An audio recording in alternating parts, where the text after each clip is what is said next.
everyone, and welcome to another episode of Five Questions with from List Self Storage, where we sit down with industry experts to get valuable insights into the self storage market.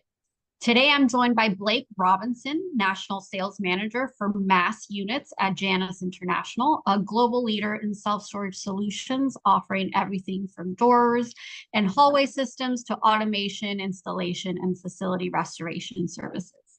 Blake, thanks for joining me today. Before we jump into the questions, can you tell us a bit about yourself and your role at Janus?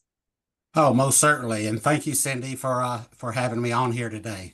My name is Blake Robinson. As she mentioned, I'm the National Sales Manager for Mass Units for Janus International.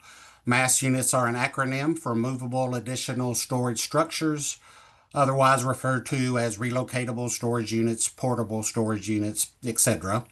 I have been with Janus for, 11 years now that I've been with Janus heading up this division.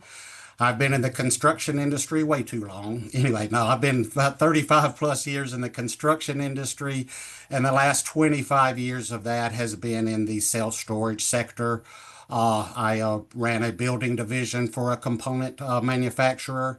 Janus was a vendor of mine, and then after several years, they reached out to me and had a position here for the mass product, and it's been a great relationship. Appreciate that, Blake. Now let's get into today's five questions and hear your thoughts on how facility upgrades like movable additional storage structures can lead to significant tax savings and added value for operators. So our first question for you today, there's been a lot of buzz lately about new tax incentives for property owners investing in facility upgrades. Can you break down the types of revenue and tax benefits operators might see? Yes, most certainly. So, first of all, real briefly, I just want to touch on why everybody should invest in facilities restorations. Okay, of course, it can improve your tenant experience, it can improve security, it can reduce liability, attract newer high-paying tenants, and keep your facility relevant with newcomers into the market. So there's always a reason to be investing into facilities. But as you led into with the first question, there are a lot of great things going on tax-wise these days to help benefit those. So back in July, new tax legislation was passed, and it went retroactive back to January of 2025. But basically, what this did is it brought back some of the tax breaks that were slowly being phased out over the last couple of years. And then it also, some of them that weren't being phased out, and increased some of the incentives there. So I'll kind of expound a little bit about that. So tax advantages basically can break down. Cost segregation is kind of one of the main things. Okay, so basically what you're doing is trying to write off a piece of property. So a building that you own typically has a 39-year write-off period. Okay, but with cost segregation, there are certain pieces of that building that can have accelerated depreciation, i.e., like the lights or replacing doors or things of that sort, may have a 10-year life or a 15-year life. So with cost segregation, you can write those off at a quicker pace, so kind of helping you put more money back into your pocket. So that is cost segregation in general.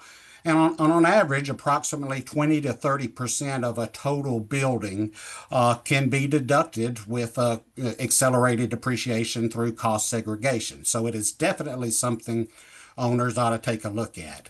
Now into the tax things that play in with that is Section 179. So Section 179 allows businesses to fully deduct full cost of qualifying equipment in year one that is put in use. Okay, so this has been around, and the mass buildings definitely fall under this category.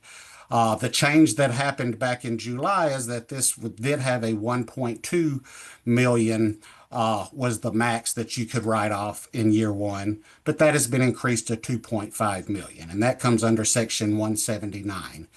The other thing that was implemented back in July was bonus depreciation was brought back. So bonus depreciation, as I mentioned in the cost seg portion, all of those items that may have different shelf life of years, 5, 7, or 15. Well, instead of, let's say, the lighting has a 15-year write-off, with bonus depreciation being at 100%, that can all be taken into year one. So all of these little cost seg items can be deducted into year one. So definitely some great things tax-wise to help with these improvements. All right, thank you so much for all that information. That was great. So with the 2025 tax year ending in just a couple of months, what type of facility maintenance and improvements should owners and operators be considering? Oh, yes. So there are quite a few self-storage renovations that qualify for these accelerated deductions, door replacements, and Janice can help you out with those. We have a program that can do door replacements where you don't even have to remove the goods out of the tenant's unit. We can video and do all that, but unit mix changes, hallway reskins, basically all types of maintenance on the property, repairs across the facility. There are a plethora of things that can be improvements that can be made, and then also go in line with these tax deductions. And then, of course, near and dear to my heart is the adding of additional square footage by using the mass relocatable storage units. So just expounding on that a little bit, and we'll definitely keep talking about the tax benefits of it. But I'm amazed at a lot of times at how many customers don't know about the power of adding relocatable storage units.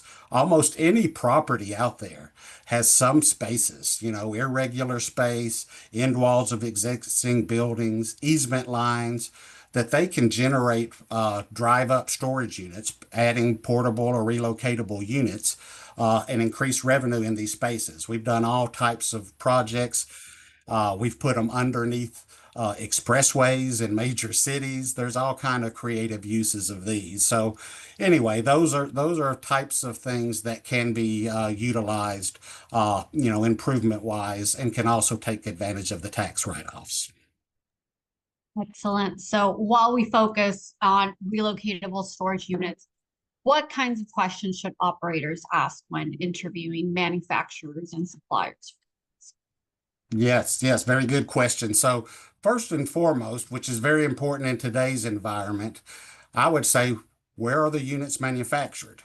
Okay. And the reason I say this, as we all know what is going on in our world today, is there are tariffs going left and right against many countries. So with Janus, our mass relocatable storage units are all manufactured in the United States. So first and foremost, you get the be able to be proud to have an American-made product. But more importantly than that, there's many competitors in this space that have product from overseas. So definitely need to be aware of lead times with that.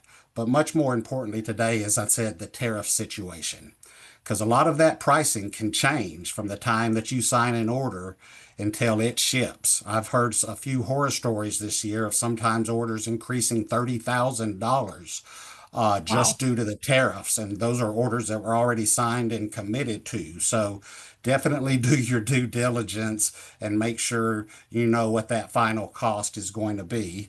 Other items are, of course, are the quality of materials, the gauges of material, the steel gauges. Make sure you're going with strong gauge steel.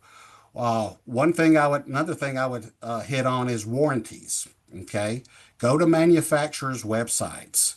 Look at their warranties when you're comparing these products. You're going to see a lot of different price ranges. Okay, you're going to see Class A type products like ours that have the look and feel of traditional storage units, and then these can be anything from a wooden backyard portable building, or a Z box from China that kind of flips up and pops in. So there's all types of different products there. But look at the warranties. Many of these products from overseas have 5-year paint warranties. With Janus, we have a 35-year paint warranty on ours. So I would be very leery of products, no matter what price point, that came in with warranties that low. And the other things I try to hit with customers on are the shelf life of the product. How long is that product going to last you? Okay. I can tell you this, the Janus mass units are built like traditional storage units. We basically build a 10 by 20 base, and from there up, we use the same materials and construction methods as if you poured a slab and did a whole new project there. So they are going to, last a much longer lifespan than a lot of these products that only have a 5 year warranty and lower shelf life. So long-term ROI is something that you can get with a more quality product.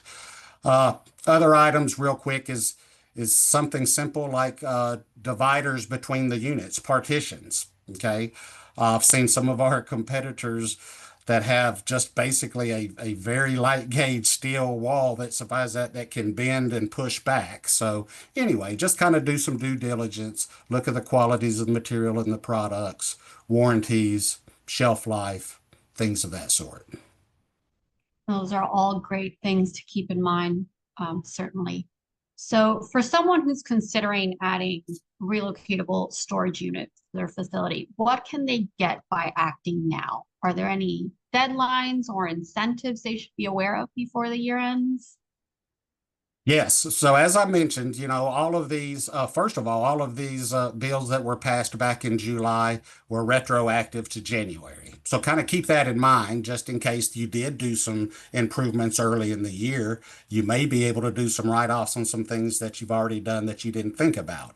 But as far as things we can do now into this year, one of the great things about the modular units and the mass units is speed to market. We can deliver these units in 3 to 5 weeks, typically have them installed within a few weeks after that.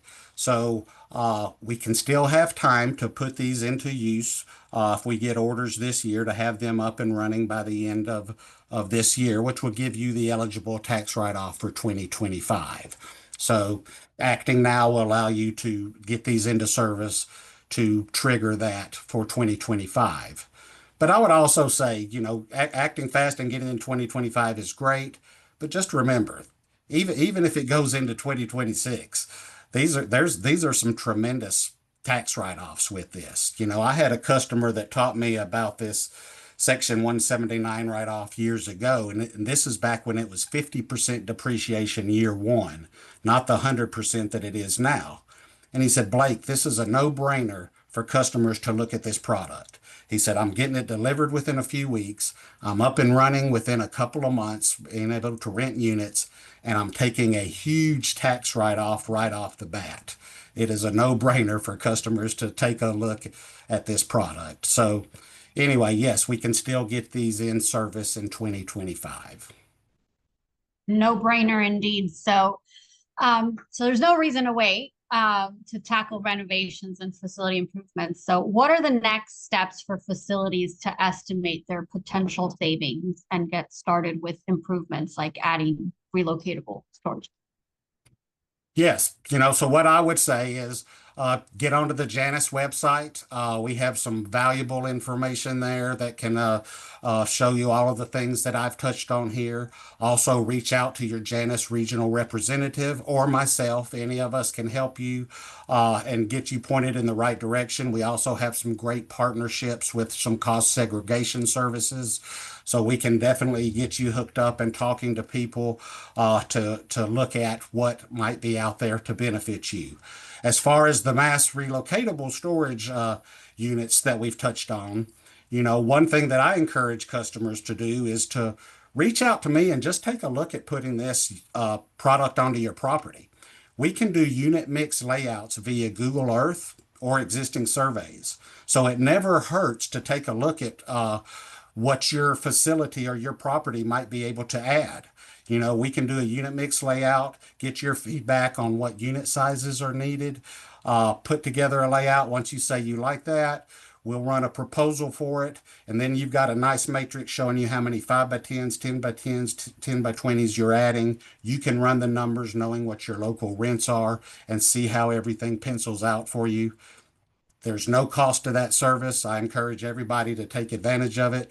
Sometimes customers pull the trigger right away, and then sometimes I have customers 2 or 3 years later reach back out to me and say, "Hey, member, looking at this property, I think I'm ready to do something now." So, anyway, just feel free to reach out to the Janus team. We're here to help you. We've got a lot of knowledge on our staff through all different products and things. So, anyway, just reach out to us. And once again, Cindy, thank you so much for allowing us this platform to talk about these today. Certainly, and thank you. There are so many great takeaways from all of this, and really appreciate you walking us through all of that. Tax breaks and incentives can be tough to navigate, so your breakdown was super helpful. Well, that brings us to the conclusion of our segment. Big thanks to Blake for joining me and sharing your insights. If you'd like to connect with Blake or learn more about Janus International, you'll find their contact details on the screen. Blake, before we wrap up, is there any news, upcoming projects, product launches, updates you'd like to share with our audience? Well, I guess segueing right into this, we will be at the Texas Self Storage Association has their show next week, and we are actually going to be doing a 45-minute presentation on this subject. We're going to be talking about the renovations. We're going to have Warren Dazio with Cost Segregation Services as part of the presentation as well. So we can really get into depth. So if any of y'all are going to be in that Texas area next week, please come by the show. Please come up, introduce yourself to me, and talk to us. We'll have a mass unit on display there as well. Excellent. Thank you for that. Again, thank you for being here, and thank you all for watching. We'll see you next time. Thanks, Cindy.